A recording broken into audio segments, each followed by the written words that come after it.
What's up guys, Human Car Jack here, and today we're back doing some suspension upgrades on the Forester. I don't know why I wanted to start like that. Anyway guys, yeah, so we have some upgraded ISC coilovers here with the Triple S spring upgrades. In the last video I did an unboxing of the coilovers, so you guys want to check that out, you can check the link up above right now. So basically we unboxed them, I told you guys a little bit about them, and we also have a sponsorship with them. So if you guys use the discount code HCJ on checkout, you will get 6% off of your purchase of any suspension component. So we're pretty much set to go. We have the car all jacked up. We've got the hood open. We're going to start at the top. I just want to give you guys a quick little glance at the coilovers, just in case you haven't checked out the last video. So here it is on our beautiful Harbor Freight rug over here. What is that? Or blanket, let's call it. So here they are. So Triple S upgraded springs. We have them in 8K, so 8K front, 8K rear. They're 180 millimeter springs. I'm kind of curious to see what our current setup is, because we have the BC Racing coilovers on with Swift springs. I don't remember what the spring length is. I know that those are also 8K, 8K, but I want to see, just out of curiosity, what the spring length is. I don't know if it's rubbed off, but we're going to take a look. So we've got that in the front and rear, and then it came with a couple of goodies too. We have these covers here that are really good, especially for New York, because it's going to cover up your coilovers to make sure that any salt and grime and dirt and stuff doesn't get in there. Pretty much the idea is to prolong the life of your coilovers, so pretty excited to install those. We have the extenders in the back as well, so this is going to help you to adjust the dampening settings on the rear coilovers, so those right over there. So these basically screw on top of them right over there, and then you can adjust it without having to kind of dig through the bottom of your vehicle. You just do it from up top.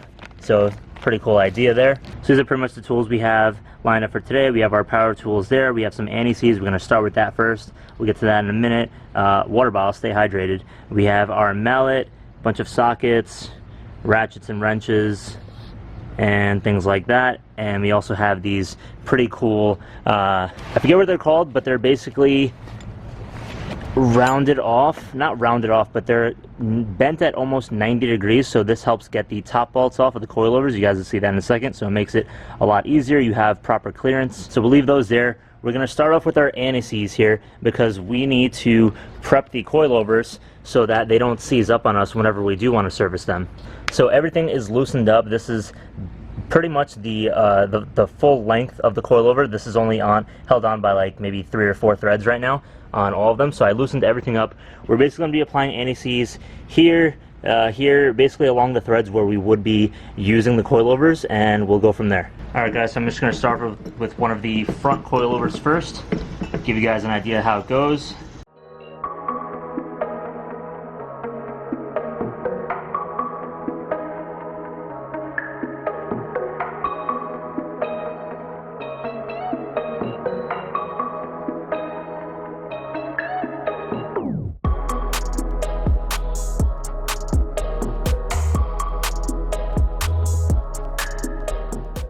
So we're looking good here, all anti-seized up, and now we're going to get started on these top bolts, get them all off, and start to drop these coilovers down.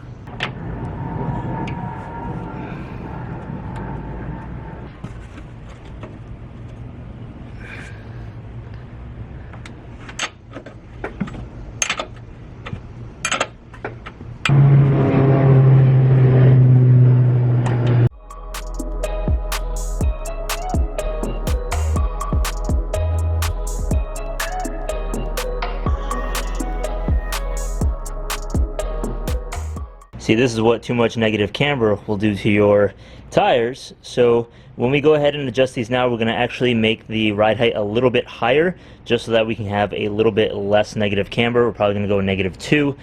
And I think that would be best for daily driving, because we don't want this to get any worse. Alright, so we're working on taking off these 2 bolts. So that is your camber bolt. I have it marked off there with a Sharpie, as you can see, just so you don't have to do as much of readjusting when you have to put everything back. So it's just a nice little mark for you to know where the bolt placement was. And then the bottom one here as well, right there. So they're both 19 millimeters, so we basically have to take those off. And I think, yeah, then after that we can drop the coils and we're good to go. Alright, there it is.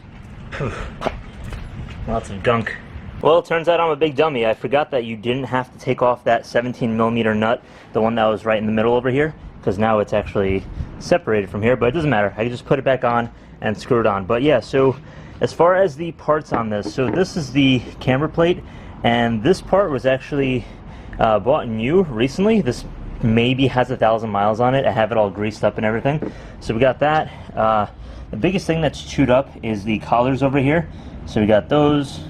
Those are pretty messed up, and those right over there. The springs themselves are fine. Yeah, so these are pretty much out.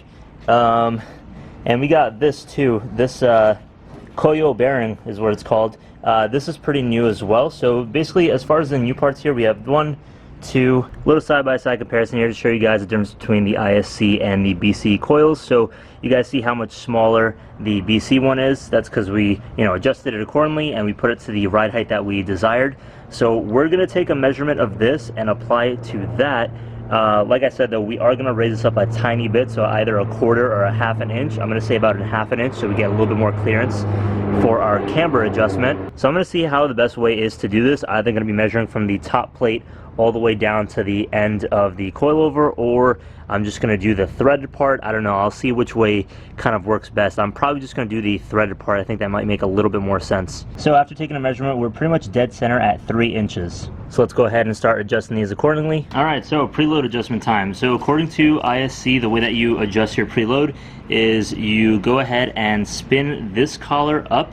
So you spin it to the right to make it tighter until there is no play in the spring. Then you bring this one up, and then you use one of their spanner wrenches over here. I don't know if you guys could see that, spanner wrenches. And because it has a thickness of 5mm, that's how much you want to adjust it by. So when you can spin this up to here, and then spin this up a little bit higher and fit it in between, that's when you're at 5mm. Another thing to consider, because that is a rough way of doing it, because you might not get the exact spin that you want, you can measure the actual spring after you're done. So this spring is, according to this, it's 180mm. So you want to measure when it reaches a height of 175mm, and then that's how you know that you're good. So I'm going to go ahead and loosen this first. Make sure there is a good amount of play there, so you can see that movement right there. So you see how there's a little bit of play in it, meaning like I can move it a little bit because there's give in this plastic piece, but it's not actually separating from this part. I think that's what they mean, so we're going to experiment a little bit here. So we're going to move our bottom collar up now until it makes contact with our top one. And what I'm also doing too is, now that we don't have any preload on the spring, we're measuring here, and 180mm equates to 7.08 inches. So if we look on here, we have where the 7-inch line is, we have another 2 lines. So we'll go by that. So yeah, another 2 lines there. So by the end of this, we should have less than 2 lines. We should pretty much be at the 7-inch mark, somewhere around there. So we have our preload adjusted, or not our preload, we have our collars touching each other. So now what we're going to do is we're going to go ahead and take this one, the bigger spanner wrench. We're going to move this up. We're going to move this top collar up until it keeps going, and until we can fit it in between these 2 collars. That's pretty much it. I'm going to pull it back just a little bit because I want it to be a little bit tighter in there. Maybe that was right. Let's say right there. Perfect. Cool. Alright, so when we go ahead and move this collar up now, we're going to take another measurement of our spring. So we said we were at 7 and change, 7 and 2 lines. So yeah, I was right. So just about 7 inches. Yep. Alright, so I was wrong on the part of leaving 3.5 inches here just because this one had 3. This spring definitely is taller, so you can see just a little bit taller on the top end. So the Swift spring is a little bit taller, so we're gonna have to go ahead and adjust this to make it a little bit longer. Alright, so I think we're gonna leave it at that. So we see that the ISC now is a little bit longer, and the space that we left here is 4.25 inches, and this was about 3 inches. So I think I'm doing my math right. I think this is how this all works, so you guys can judge me all you want in the comments. So I'm going to go ahead and adjust our dampening settings to the softest. According to the directions, it comes from the factory at 16, which is right in the middle because this has 32 ways adjustable dampening. So that's the softest. I'm going to keep it there just because the rough roads here. And the last thing that's left is the camber adjustment. As you guys can see on the BCs, we had it pretty much almost maxed out on the camber. So like we said, that is a little bit too much. So I'm going to leave that right there. So I'm going to have to play with this a little bit and see where we could actually get a good 2 degrees, hopefully a negative 2 degrees. So it doesn't say in the instructions, and I never really messed with the camber settings or the camber plates on the BC coilovers, but I thought I'd give it a try on this. So the way that it came is, you guys see this little symbol here in the middle? So I'm assuming that that symbol means that it's at 0, so 0 degrees of camber, and that's where it came. And then there are these little divots right over here. I don't know if you can see that. So there's little divots, and what I did was, in order to get 2 degrees of negative camber, I basically moved it over 2 spots. So I'm guessing this is 1 degree, and that's 2. So moved them over. So I think that should be 2 degrees of negative camber. So we went ahead and tightened down the Allen bolts. The Allen bolts here are 12 foot-pounds of torque. So we adjusted that. So I think that it's finally ready to go into the car.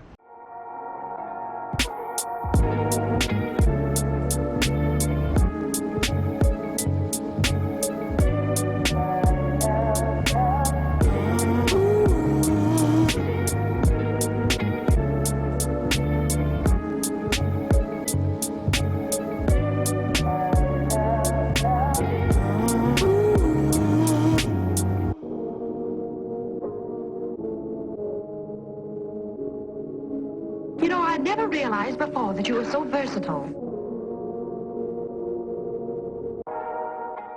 So everything on the passenger side is pretty much good to go. Everything is sitting pretty flush. We're gonna go ahead and repeat all these steps on the driver's side. All right, just finished up the passenger side. Job well done. So now we just have to do the rear and we should be good to go. You know what, since I'm here, I'm gonna go ahead and throw on the covers as well. So it's just got this little Velcro backing. You just pull it apart. And these are the bigger ones because they're made for the front. All right, very nice. And it also comes with these zip ties if you want to throw them on to make sure that it doesn't slide off or anything while you're driving. All right, let me let you guys see what it looks like up close. Pretty cool. I think more companies should make these for their coilovers. All right, we moved on to the rear now. So we have our loader control arm here. We got some 19 millimeters. So we're gonna put our impact gun or our impact wrench on this side and our other 19 on the other side.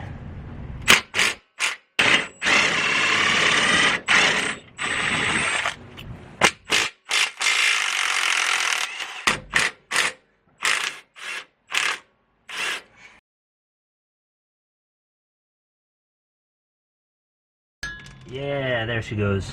So this is free right now, so we can just take it off from the top now. Okay, so we removed everything on the right side here, so it's pretty straightforward for those of you who have never removed the back part of your Forester before. So it's pretty much all these little panels, right? And then these just pop right out. You just have to pull them. Pretty easy. You take out this too. So yeah, pretty much all the foam pieces just pop right out. You have these little pop clip insert areas that you just pop them out from. And the last part is right over here. This little piece also just pops right out. You just pull it with your hand, and it should be fairly easy. There we go. All right, so we actually had to modify it in order for the these things to kind of stick out, so that we're able to adjust them. So you just turn them. So it's the same idea as the ones that we got from ISC. So pretty cool idea. I believe these are either 12 or 14, maybe even 13 millimeters, so let's get on that. All right, so we actually have a 14 millimeter nut here on both sides, of course. Oh, it's gonna fall. Oh well. Oh, it's actually being held. Sweet, so we can just go ahead and catch it from the bottom. Hey, she's out. Very nice. So I'm not going to show you guys again just because I'd be repeating myself, but I'm going to go ahead and adjust the new rear suspension to the old one just to use this as a reference. Alright, so with the help of someone, I definitely recommend it. You can go ahead and thread this on through, so you kind of stick it up that way, have the other person thread on the little nuts that I came with just to hold it into place. So it's pretty loose right now. You see it's a lot of play, and also because it's not attached down here. One thing I do want to point out is that these kind of bushings, let's call them, or spacers that come with the ISC ones are definitely a lot more robust than the BC ones. So I think we're going to get a lot more sturdiness as far as down here. As you guys could see with these, a lot smaller. So yeah, they're tiny. It looks like the ISC is like you could fit a whole spacer over this, and that would fill up this whole entire area. And that's what those are like. So pretty cool to compare those. Okay, so now to put everything back. 3 days later.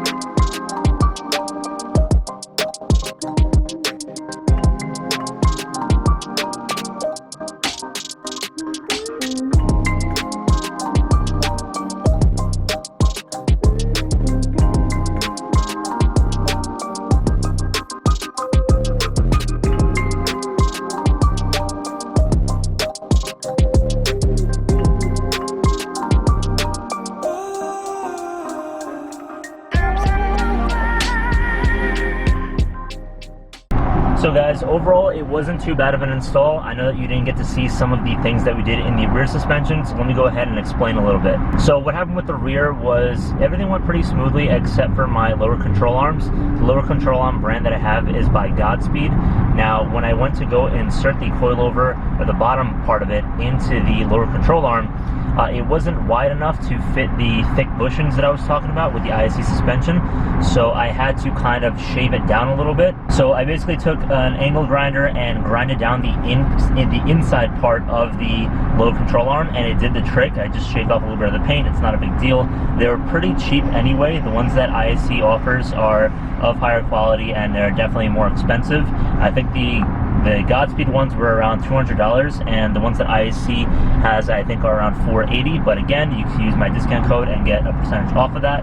But yeah, if you've never installed coilovers before, I definitely recommend doing it with a friend. It'll take half the time. It took me a while, but it wasn't because it was difficult. It was just a lot of setting up and prepping and basically measuring the height and the preload of the coilovers. Now, I don't want to make this a comparison between my old suspension, the BC Racing BR Coilovers, and the new ISC ones, but so far, I've been driving the car for about a week or two on the suspension, and even though the spring rates are both 8K front and rear, the Triple S springs seem to be a little bit better, or at least for my application, I like them a little bit better than the Swift springs. The Swift springs seem to be more of a performance-oriented, stiffer coilover spring, and the Triple S ones are a little bit softer. So when I went ahead and adjusted the dampening, on the BC Racing ones, I'd always keep the dampening at 0 on both of them, so that's 0 clicks. So it would be the softest ride because the roads here in New York just suck. And I did the same thing with the ISCs, and they were now I'm going to say way, but they're definitely noticeably more comfortable. For example, yesterday I was driving in a really crappy part of town, and there's a lot of construction going on, and there's potholes. It's literally like off-roading. There's craters and potholes everywhere, and the car was bouncing around, but I guarantee that with the BC Racing ones and with these Swift springs, it would have been a lot rougher. So initial thoughts, it is a little bit better. I think it is worth the upgrade. I know a lot of you are running the BC Racing BR coilovers on your Forester because we don't have a lot of companies that do make coilers for this car. Well, we do, but some of them are, the range is crazy. You have your really low-end ones, and then you have the mid-range, which I'd say is like ISC and BC Racing, and then you have your top ends, which are your Fortunatos and things like that. ISC, I would put one step above the BC Racing ones. But yeah, so far I'm liking the ride feel. In the front we have about 2-finger gap, and then in the rear we have about a 3-finger. So if I put my finger like this, you know, basically like sideways in the front, that's how much space is between the wheel and the fender, and about 3 in the rear. So pretty good fitment. In the back, I think I'm going to eventually lower it a little bit more to make it a little bit more sporty and uniformed, because it looks like it's kind of like angled up now, like this being the rear end, this being the front. But it's okay, because when it goes over bumps, it's a lot more comfortable, and I don't have to worry as much about, you know, scraping anything in the back. Yeah guys, that wraps it up for this video. Again, use that discount code. The link is in the description. If you guys haven't subscribed already, go ahead and subscribe, and I'll see you guys in the next video. Take care now. Peace.